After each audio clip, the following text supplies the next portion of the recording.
pessoal, tudo bem? Estamos aqui para mais uma edição do Café com Neurociência. Eu sou a Maria Fernanda, ligante aqui da Lândia, juntamente com a Esther. Estamos aqui também com o professor Rodrigo Peixoto para falar sobre o tema Remédio e Infância, como substâncias químicas afetam o neurodesenvolvimento. Seja muito bem-vindo, professor. Obrigado meninas. Eu sou o professor Rodrigo Peixoto, como já me apresentaram. Eu trabalho aqui na UNAM Ananindeua e atualmente eu estou trabalhando com os cursos de farmácia, enfermagem e psicologia. Atuo também nas disciplinas de neuroanatomofisiologia e psicofarmacologia. Eu sou formado em biologia e farmácia e também tenho mestrado em biotecnologia aplicada à saúde. E eu gostaria de agradecer o convite de vocês. Nós que agradecemos, né? Professor, como o senhor falou que atua na área da farmácia também, né? Todo esse ramo aí, a gente queria fazer a primeira pergunta para o senhor, para introduzir no tema, que é como o uso de medicamento influencia no neurodesenvolvimento? Para a gente falar dos medicamentos que influenciam, a gente tem que falar de desenvolvimento um pouco, né? Desde lá da fecundação, nós somos uma massa de células indiferenciadas, são todas as células são iguais. E aí, para essas células se diferenciarem, cada célulazinha virar uma célula específica, nós precisamos de estímulos. Nós temos estímulos que são hormônios, entre outros estímulos aí. A maioria desses estímulos eles vêm da placenta, da mãe como um todo, só que alguns podem vir da própria nutrição, né, dessa mãe. E aí a gente parte para os fármacos. Quando a gente fala de fármacos que atuam nesse sistema nervoso, nós estamos falando de psicofármacos. E eles, mais do que os outros fármacos, têm o poder de atravessar barreiras dentro do nosso corpo. E a principal barreira que nós temos é a barreira hematoencefálica, que é uma barreira desse próprio sistema nervoso. Então eles têm que atravessar essa barreira para chegar no sistema nervoso.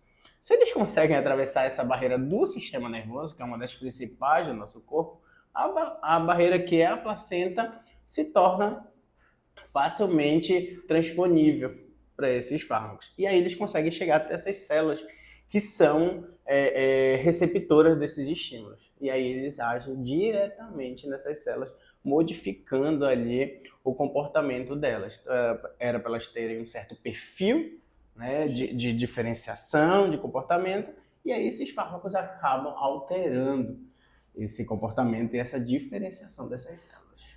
O senhor pode dar para a gente alguns exemplos de medicamentos que afetam, que impactam esse neurodesenvolvimento? Claro. Quando a gente fala desses medicamentos, né, a maioria dos medicamentos dentro da classe dos psicofármacos, eles vão atuar com o mesmo mecanismo de ação, que é a maneira que eles atuam no nosso corpo. Então, é muito mais fácil a gente falar das classes de medicamentos. Por exemplo, nós temos os antiepiléticos, que nós chamamos de anticonvulsivantes, que são os medicamentos que tomam ali quando você tem uma convulsão. Eles atuam muito parecido com os ansiolíticos, por exemplo. Os ansiolíticos em menor grau, mas atuam com o mesmo mecanismo de ação. E aí, eles servem para você inibir o sistema nervoso, como se fosse dar uma acalmada ali nesse sistema nervoso. E aí, quando a gente pega esse neurodesenvolvimento, e até ali com criança, você não pode ter essa inibição tão forte, assim, de um alto grau, como esses medicamentos impõem ao sistema nervoso. Você causando essa inibição, você acaba tendo um retardamento ali desse desenvolvimento. E aí nós temos outros fármacos com outros mecanismos de ação. Nós temos aí, por exemplo, os antidepressivos, que excitam esse sistema nervoso. Nós temos também os antipsicóticos, que fazem, de certo grau, a mesma excitação, obviamente em locais diferentes desse sistema nervoso, mas fazem.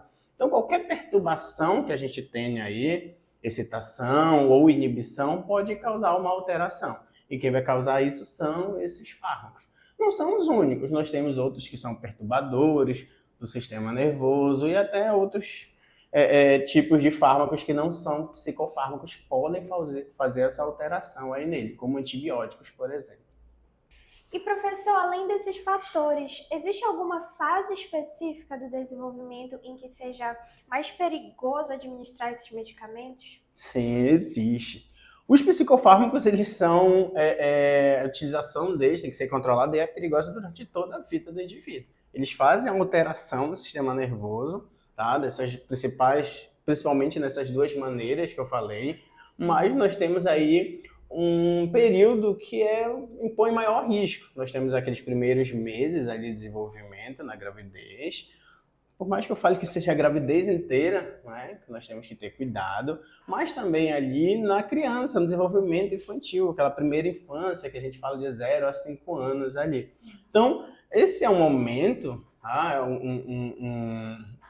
um período ali de alta neuroplasticidade, neurodesenvolvimento dessa criança. Por isso que a gente, naquele período, estimula a criança, cita ela a criar novas habilidades, não é? E aí, por que a gente tem esse comportamento? É por causa dessa neuroplasticidade, essa modificação do sistema nervoso dessas crianças. E nós introduzirmos algum outro estímulo químico, por exemplo, se tratando dos psicofármacos, tem que ser com muita cautela, porque qualquer coisa, como eu já disse anteriormente, pode atrapalhar esse desenvolvimento, e você atrapalhando esse desenvolvimento vai influenciar no desenvolvimento infantil. Então, diz pra gente, professor, quais alterações neurológicas podem ser causadas? Com a excitação e a inibição, como já dito, desse sistema nervoso através dos fármacos, nós temos aí diretamente estaria no comportamento desse indivíduo, dessa criança, e aí vai depender tudo de fármaco para fármaco que for utilizado, né? Então você vai ter uma mudança no comportamento dessa criança. Antes de eu continuar, a gente tem que falar o seguinte, quando a gente trata de neurodesenvolvimento, quando a gente trata de desenvolvimento do sistema nervoso, é tudo obscuro ainda, tá? Não se sabe exatamente o que é que vai alterar ou não. O que a gente está discutindo aqui é possibilidades. Pode alterar o sistema nervoso, tá? Pode ter esse mecanismo de ação dentro do sistema nervoso, não quer dizer que uma pessoa que faz tratamento ali para ansiedade, engravida, vai alterar esse desenvolvimento dessa criança. Tudo vai depender de indivíduo para indivíduo, tá? Então, quando a gente fala dessas alterações, eu poderia citar o comportamento, que pode ser alterado, mas também fatores cognitivos, um certo atraso na aprendizagem, a fala também, a própria motricidade ali, né? A parte da coordenação motora. Tudo isso pode ser influenciado porque tudo isso vai depender do sistema nervoso e do bom desenvolvimento do sistema nervoso. Mas, como eu falei, não são informações fixas que nós temos, tá? Não são coisas imutáveis. Nós acreditamos, foram feitos testes. Então, tudo quando a gente fala de neurodesenvolvimento e neurociência, não é uma verdade única. Tá? Então, nós temos uma probabilidade desse sistema nervoso ser alterado, uma probabilidade dele vir a desencadear essa alteração de comportamento, alteração no movimento da criança, déficit de atenção, de aprendizagem. Então, nós temos aí fatores que podem influenciar nisso.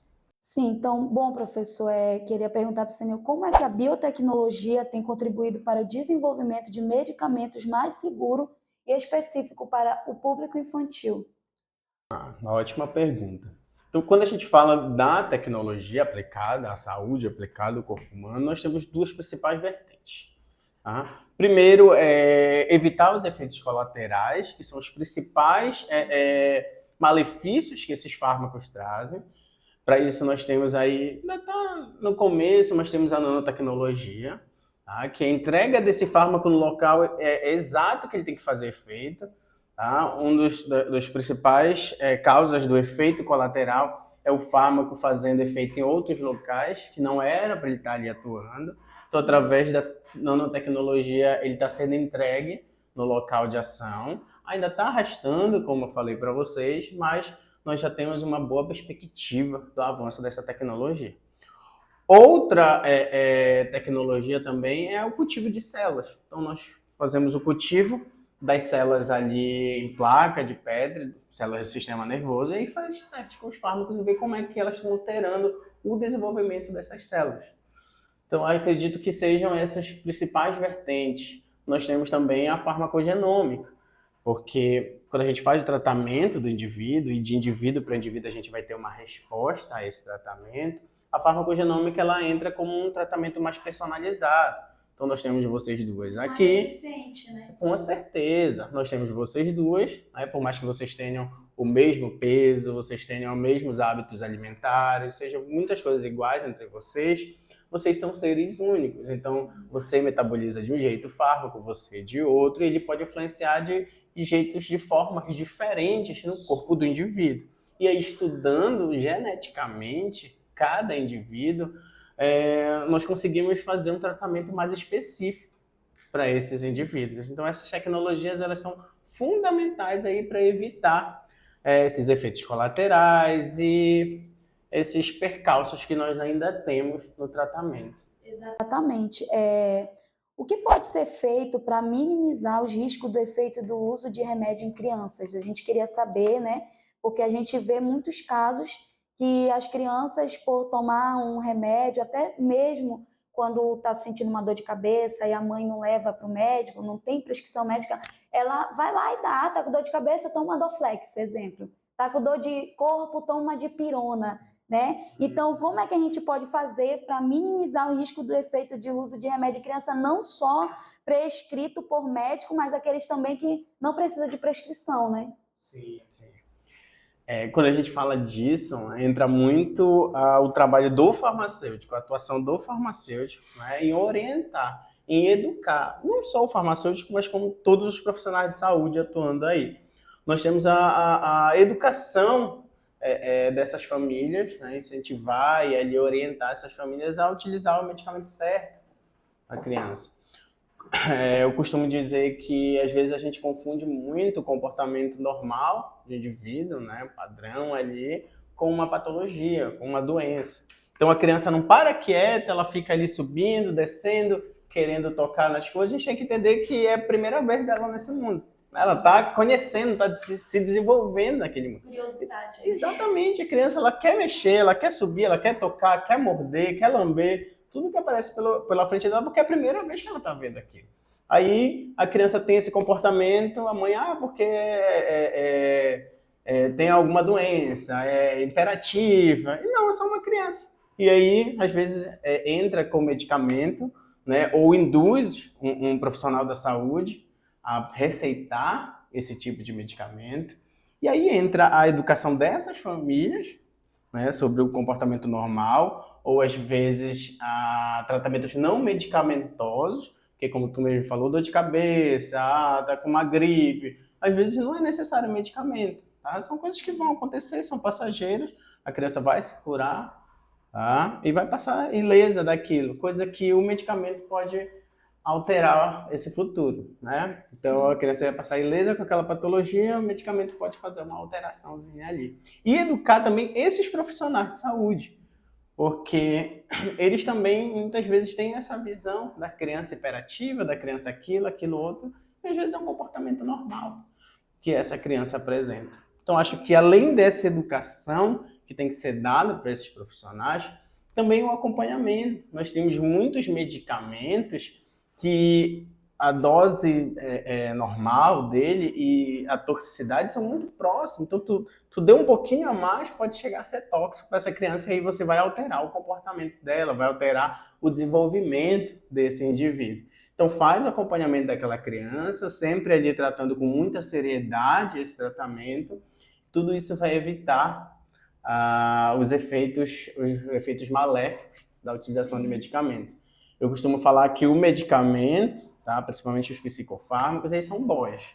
Tá bom? Nós temos ali segurando aquela patologia, tá, mas eles não vão curar. O que curar são os outros fatores que nós temos que ir ali atuando e vendo onde é o foco daquele problema. Então, eles não são nem vilões, mas também não chegam a ser heróis. A gente tem que estar sempre ali supervisionando. Né?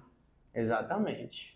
Precisa, no caso, de mais orientação, mais cuidado com essas questões de remédio, né, porque causam coisas na criança que nem poderiam causar, né, mas acaba acontecendo por digamos, um diagnóstico errado, né, uma medicação errada, fora do controle, assim, sem uma supervisão, sem nada disso. Então, assim, na sua opinião, não está aqui, mas na sua opinião, o que você acha que pode melhorar, né? Essa questão do cuidado com o medicamento, o cuidado com esses remédios na infância. Qual seria a sua opinião, assim, que o senhor deixa para quem está assistindo, né? O que o senhor tem para dizer para as mães, os pais, os cuidadores que estão assistindo esse Café com Neurociência? Qual é a dica que o senhor tem para dar? A opinião que o senhor tem para dar? Uma palavra que o senhor tem para deixar? Acho que se fosse para dar um conselho hoje, né, para quem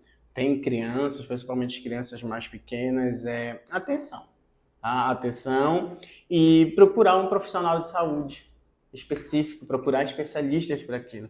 Tá? Porque hoje o nosso especialista, ele é o Google, ele é a internet. A criança dá um espirro, tu dá um medicamento ali para gripe. A criança aquecer um pouco, tu vai dar um medicamento para febre. Tossiu, tu já dá ali um medicamento para tosse. Então, Já atenção. no chat GPT, né? Exatamente. Atenção, não é tudo que a criança vai apresentar que é necessário você fazer um tratamento, você tomar um remédio. Então, atenção a esses sinais, esses sintomas. E sempre que necessário, às vezes a gente pode até pensar que é besteira.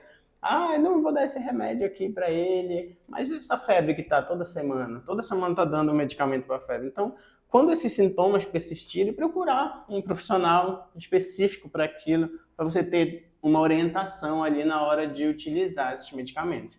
Como eu disse, eles não são vilões, eles também não são heróis. Eles necessitam de monitoramento ali e de profissionais que vão fazer a supervisão da utilização desses medicamentos. Sim, ótimo. Tem alguma coisa para falar, professor? Já foi perfeito.